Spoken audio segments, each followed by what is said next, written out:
Hi everyone, welcome to Unacademy ascent YouTube channel. इस video में हम देखने वाले हैं previous year GATE question of calculus. Multiple method से बात करेंगे, ट्रिक्स एंड टेक्निक्स में आपको बताऊंगा। सो मेक श्योर आप ये लेसन पूरा देखते हो। चलिए देखते हैं first question. Question number 1 is from limit concept. Limit x tends to infinity root x square plus x minus one minus x is what? Option A 0, option B infinity, option C half या फिर option D minus infinity. Video को pause करें और एक बार खुद से try करें। तो चलिए देखते हैं सोल्यूशन। जब भी कुछ ऐसा क्वेश्चन आए limit x tends to infinity, अगर आप डायरेक्ट सब्स्टिट्यूशन करते हो तो फिर यहाँ पर दिक्कत आ रही है। As you can see root infinity square plus infinity minus one minus infinity, जो ऑपरेशन हम परफॉर्म नहीं कर सकते and hence we do not know what is the answer, है ना। So what to do now? There is one simple technique. मैंने अपने plus student को हमेशा कहा है, जब भी एक वेरिएबल इन्फिनिटी की तरफ टेंड हो रहा हो तो आपको हमेशा कुछ इस प्रकार सोचना है। When variable is tending to infinity I have to change my function which has the variable v in terms of 1 over v, क्योंकि अगर अब मैं डायरेक्ट सब्स्टिट्यूशन करता हूँ v is infinity, the answer comes out to be 1 upon infinity 0। ये basic सा idea है जिसका इस्तेमाल हम करने वाले हैं इस क्वेश्चन में। तो चलिए इस्तेमाल करते हैं इस कॉन्सेप्ट का। Now if you want to do that directly, is it possible? Sir no, directly तो पॉसिबल नहीं है। तो क्या करना चाहिए? We can use rationalisation technique. So step number 1 is rationalisation technique.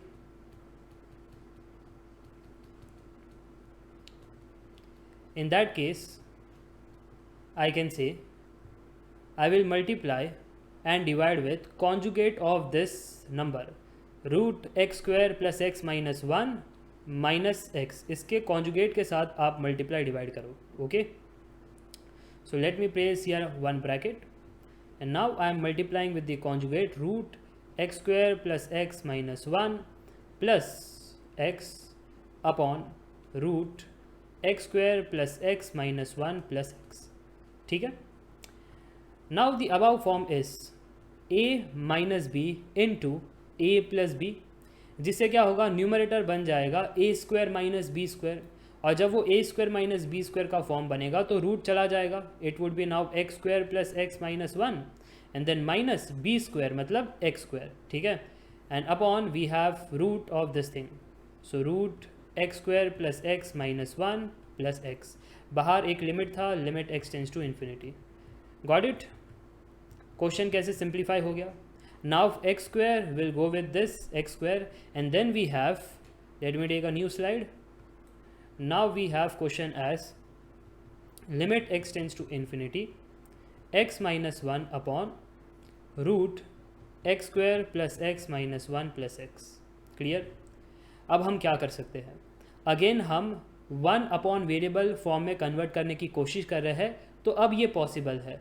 How we can do इस, numerator को divide करो x के साथ, डिनोमिनेटर को कम्प्लीटली डिवाइड करो x के साथ। ठीक है, तो न्यूमरेटर और डिनोमिनेटर कम्प्लीटली डिवाइड हो गए हैं x के साथ। Then I can say limit x tends to infinity one minus one over x upon, अब ये देखो जब ये x इस रूट के अंदर जाएगा तो वो कैसे बिहेव करेगा। ठीक है, देखो root x square plus x minus one तो था ही, जब ये x इसके अंदर जाने की कोशिश कर रहा है तो एंट्री तो मिलेगी नहीं क्योंकि वो रूट में है नहीं। तो अगर मेरे को x रूट में फॉर्म करना हो, उसको उस स्टाइल में लिखना हो, can I say root x square, x can be written as root x square. अब उसको एंट्री मिल जाएगी and I can say root x square plus x minus one upon x square, making sense. Then plus x by x which would be one. चलो थोड़ा सा और simplify कर लेते हैं। Limit x tends to infinity one minus one over x upon root one plus one over x minus one upon x square plus one. ठीक है, अब अगर मैं limit x tends to infinity रखता हूँ तो ये वाला टर्म क्या बनेगा, वन अपॉन इन्फिनिटी ज़ीरो बन जाएगा। ये वाला टर्म भी ज़ीरो बन जाएगा, वन अपॉन इन्फिनिटी था, और ये तो वन अपॉन इन्फिनिटी स्क्वायर है, ये तो पक्का ज़ीरो बनेगा। ठीक है, so now finally you got your answer. The answer is one minus zero upon root one plus one which is one upon two. So the final answer is 0.5। I hope आपको समझ में आया ये question को कैसे solve करना चाहिए। ठीक है, चलिए आगे बढ़ते हैं नेक्स्ट क्वेश्चन की तरफ. Let us see this question. Let f be a real valued of function of a real variable defined as f of x is equal to x square for x is greater than equal to 0. Find f of x is equal to minus x square for x is less than 0. Which of the following statement is true? तो आपको बताना है कौन सा statement true होगा. And we have 4 option. Option A, f of x is discontinuous at x is equal to 0. f of x is continuous but not differentiable at x is equal to 0. Option C, f of x is differentiable but its first derivative is not continuous at x is equal to 0. या फिर option D, f of x is differentiable but its first derivative is not differentiable at x is equal to 0. अगर मैं ध्यान से देख रहा हूँ actually question में थोड़ा सा आई गेस प्रिंटिंग मिस्टेक कुछ हो गया है ना. तो हमारे पास फंक्शन जो f of x है वो कुछ इस प्रकार है. f of x is equal to, let me take the highlighter, it is x square for the positive side है ना.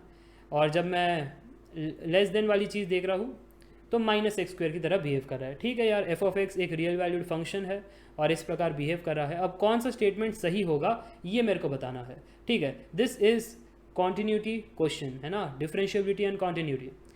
Okay, let us see how to solve this kind of question. पहले आप f of x को लिख लीजिए.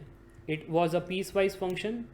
f of x is equal to minus x square when x is less than 0 and it is equal to plus x square when x is greater than equal to 0. तो continuous function है या नहीं check कर लेते हैं. At point x is equal to 0, अगर आपको check करना है फंक्शन कंटिन्यूस है या नहीं, आपको एक सिंपल सा काम करना है. You have to check left hand limit, you have to check right hand limit and then you have to check function कैसे बिहेव कर रहा है एट दैट पॉइंट. तो उस पॉइंट का लेफ्ट हैंड लिमिट आप निकालिए. अगर वो बराबर आता है उस पॉइंट के राइट हैंड लिमिट से, और अगर वो बराबर आता है उस फंक्शन का value at x is equal to 0, then only the function is continuous at that point. नहीं तो नहीं होगा. तीनों चीज़ें इक्वल होनी चाहिए. सिंपल फार्मूला, जिसको फार्मूला नहीं भी पता how to do it, I will show you very step by step, तो ध्यान से सुनना आप. So now let us use the concept of limit. Left hand limit निकालने के लिए limit x tends to 0 minus f of x. अब बहुत सारे स्टूडेंट मुझको कहते हैं सर ये आपने 0 माइनस क्यों लिखा है ना, ये नेगेटिव 0 आप कहना चाहते हो. नहीं, 0 का पावर माइनस बस इतना ही बताता है कि हम x को हम लेफ़्ट साइड से देख रहे हैं है ना. अगर आप x को लेफ्ट साइड से देख रहे हो तो फिर फंक्शन कैसा दिखाई देगा लेफ्ट साइड में, x के लेफ्ट साइड में. It is minus x square. So I can say now limit x tends to 0 और फंक्शन दिखाई दे रहा है minus x square. And then you will say, जब हम सब्सटीट्यूट करते हैं x को 0, final answer is 0. Right hand limit निकालो, सेम कॉन्सेप्ट, लिमिट अब x टेंस टू 0 का power plus f of x. What is this 0 का पावर प्लस? हम अब x ग्रेटर देन 0 पर देख रहे हैं और फंक्शन को भी उसी साइड पर देखेंगे. तो जब हम फंक्शन को उस साइड पर देख रहे हैं it is positive x. So limit x tends to 0 positive x square, still the answer is 0. अब हम ये भी देखेंगे फंक्शन की value at x is equal to 0. Since यहाँ पर आप देख सकते हो इक्वल टू का साइन प्रेजेंट है, सो फंक्शन की value at x is equal to 0 substitute in plus x square, we have to substitute x is equal to 0, the answer is still 0. तीनों वैल्यूज इक्वल है, left hand limit, right hand limit and function की value. So the function is continuous at that point. Clear, function तो continuous है. तो अगर आप previous इसमें जाते हो तो ऑप्शन ए गलत बन गया. ऑप्शन भी वैसे सही दिखाई दे रहा है, function is continuous, but differentiability पता नहीं अब तक. ऑप्शन सी और ऑप्शन डी ने तो कंटिन्यूस के बारे में बात ही नहीं की है, वो डिफरेंशिएबिलिटी के बारे में बात कर रहे हैं. So now our task is to check differentiability. वैसे डिफरेंशिएबिलिटी यहाँ पर ही चेक कर सकते थे है ना. I will erase this part. Continuity check हो गया. डिफरेंशिएबिलिटी चेक करने के लिए मेरे पास एक ट्रिक है. जनरली स्टूडेंट बड़े बड़े फार्मूलाज से जाते हैं है ना, वो आप 11th एंड 12th में कीजिए बड़े बड़े स्टेप्स, क्योंकि स्टेप्स के मार्क्स होते हैं. गेट एग्जाम में स्टेप्स के मार्क्स नहीं होते. So we have to be little bit smart to solve the question है ना. So now we will do the test of differentiability with one of my tricks. So test of differentiability.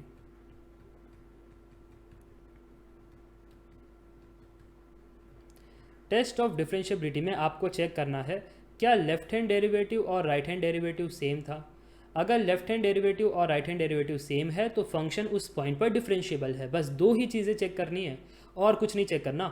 अब आते हैं function पर। अगर मुझे check करना है this function f of x is differentiable और नॉट, तो मैं डायरेक्टली नहीं कर सकता। मेरे को क्या चेक करना है, left hand derivative and right hand derivative. तो मेरे को किसके पास जाना पड़ेगा डेरिवेटिव के लिए, मेरे को जाना पड़ेगा एफ डैश ऑफ एक्स के पास। अगर मैं एफ डैश ऑफ एक्स को एनालाइज कर लूँ तो ही मैं कमेंट कर सकता हूँ original function f of x के बारे में। Getting the idea. चलिए अब अगर मेरे को टेस्ट करना है एफ ऑफ एक्स डिफरेंशिएबल है या नहीं, तो मुझे फर्स्ट चाहिए F dash of X. Differentiate कर लेते हैं फिर। माइनस एक्स स्क्वायर का differentiation minus two X and X is less than zero, plus x square का differentiation plus two X when X is greater than equal to zero. Now check left hand derivative.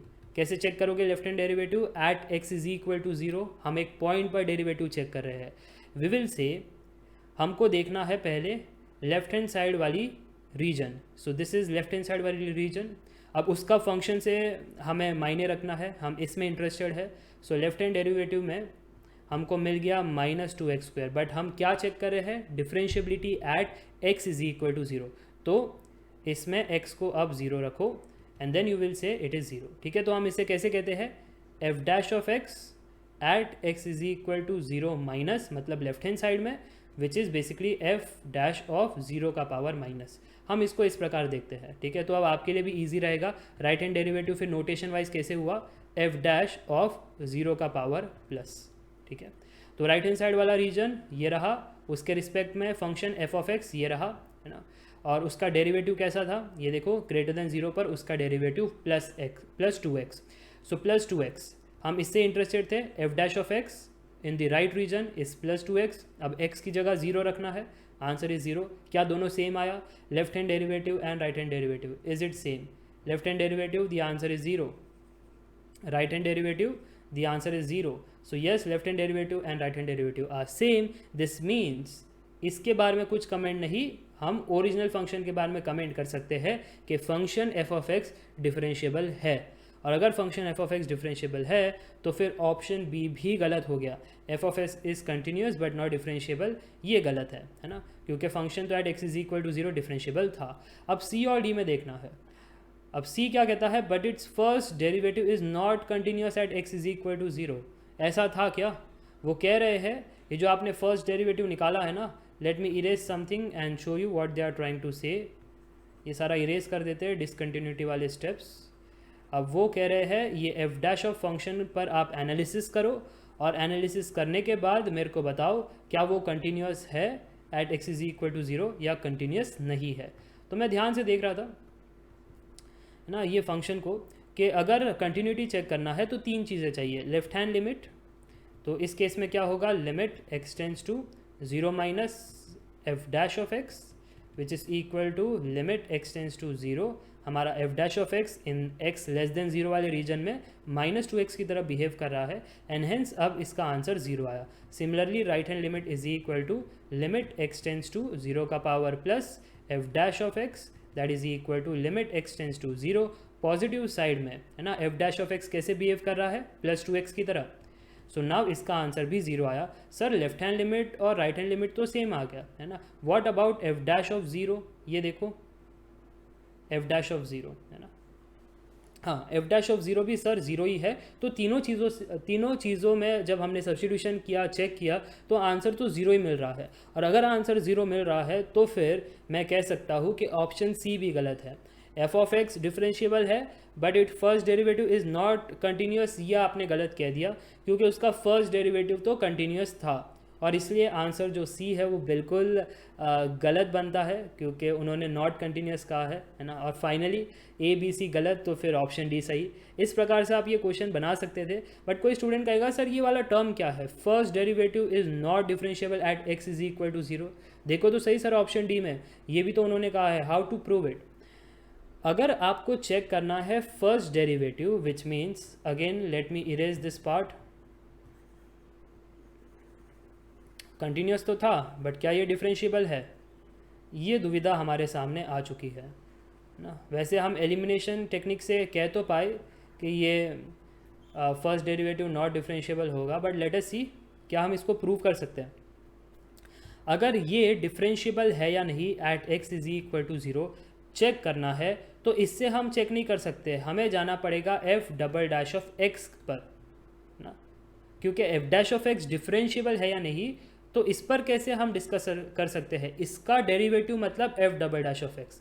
अब इसमें check करना है क्या f double dash of 0 का power minus, मतलब अगर आप लेफ्ट हैंड साइड से देखते हो और अगर आप राइट हैंड साइड से देखते हो which is f double dash of 0 का पावर प्लस, क्या वो दोनों सेम है? अगर है तो फंक्शन डिफरेंशिएबल है और अगर नहीं है तो फंक्शन नॉट डिफरेंशिएबल है। तो चलिए फिर निकाल देते हैं f double dash of x।